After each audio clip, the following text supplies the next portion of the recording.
Friday মানে special দিন, special রান্নাবান্না, স্পেশাল খাওয়া দাওয়া, ঘোরাফেরা অ্যান্ড আড্ডা। তো আজকে আমরা ঘুরতে গিয়েছিলাম পদ্মা নদীর পাড়ে। তো আপনাদের সাথে আজকের দিনটা শেয়ার করি। আসসালামু আলাইকুম, সবাই কেমন আছেন? আশা করি সবাই ভালো আছেন। তো আমরা তিনজনে আজকে রেডি হয়ে বের হয়ে গেলাম ঘুরতে। তো যদিও আমরা তিনজন যাব না, আমাদের সাথে আরও গেস্ট আছে, তারা আমাদের জন্য সামনে অপেক্ষা করতেছে। তো আমরা আজকে দেখেন ওয়েদারটা অনেক সুন্দর ছিল, ঠান্ডা ঠান্ডা। তো ফাইনালি আমরা সবাই একসাথে হয়ে একটা অটো ঠিক করে বের হয়ে পড়লাম। তো আলহামদুলিল্লাহ আমরা ভালোভাবে পৌঁছাইছি। তো এখানের ভিউটা দেখে আমার এত ভালো লেগেছে। তো যাই হোক, এখানে বাবুরা আবার সিঁড়িতে দাঁড়াই ছিল, তারা নদীর পাড়ে যাইতে ভয় পাইতেছিল। নদীর ঢেউ ছিল অনেক ভয়ঙ্কর। তো তারপরে বাবা আর মেয়ে দুজনে চলে গেল নদীর ঢেউয়ে হাত দিতে। বাট মেয়ে তো ঘুমাইছিল, এর জন্য বাবা তাকে নিয়ে আবার উঠে গেল। মেয়ে ঘুমে খালি টাল খাই। তো যাই হোক, আমিও সাহস নিয়ে গিয়েছিলাম, বাট ভয়ে আমিও চলে আসছি। তো তারপরে আমরা একটু ভিতরের দিকে আর কি হাঁটতে হাঁটতে যাচ্ছিলাম। তো আজকের আবহাওয়াটা অনেক ঠান্ডা ঠান্ডা ছিল। আর এখানে তো এসে দেখি অনেক দোকান দিছে আর অনেক ভিড়। বিকালে এত ভিড় কি আর বলবো। তো যাই হোক, সব মিলাই ঘোরাফেরা দিয়ে আজকের দিনটা আলহামদুলিল্লাহ অনেক ভালো কেটেছে।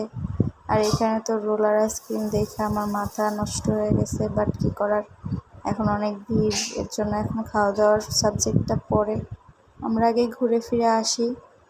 তো এইখানে আমরা সবাই মিলে একটু বসে গল্প টল্প করে এখন যাচ্ছি।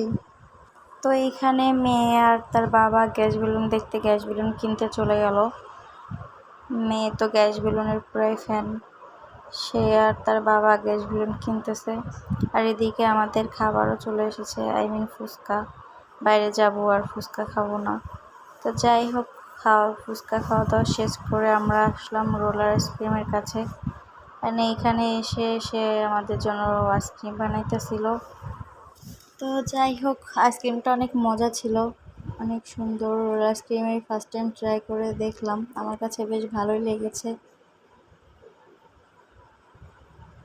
আর অনেক ঠান্ডাও ছিল, যদিও আইসক্রিম এত ঠান্ডা হয় না। আমার তো ঠান্ডায় মুখ পুরো কী বলবো অবশ হয়ে যাচ্ছিলো। তো যাই হোক, আইসক্রিম খাওয়া শেষ করে আমরা একটু রেস্টুরেন্টে আসছিলাম। আর এইখানে আমরা কিছু স্ন্যাক্স খেয়ে দেন এখন আমরা বাসার দিকেই যাব। ঘোরাফেরা শেষ, অনেক রাত হয়ে গেছে।